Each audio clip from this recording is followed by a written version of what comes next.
Hello guys, welcome to my channel. Today we are going to see how to fix update to the latest version of Windows 7 and Bluestacks.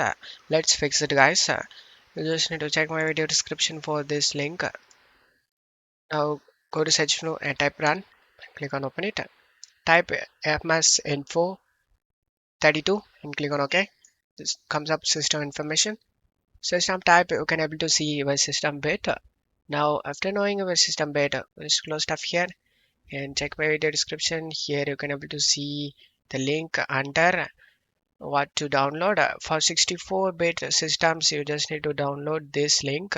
As you can see, 64 based system.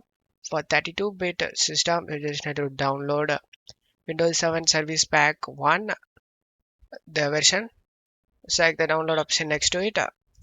For example, I'm gonna download my system bit, and in here you just need to select the first link and it will start downloading.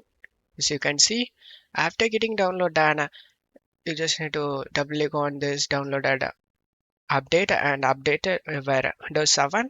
After the update done, restart your PC. After restarting, a problem should be fixed. Don't forget to leave a like guys. Thank you.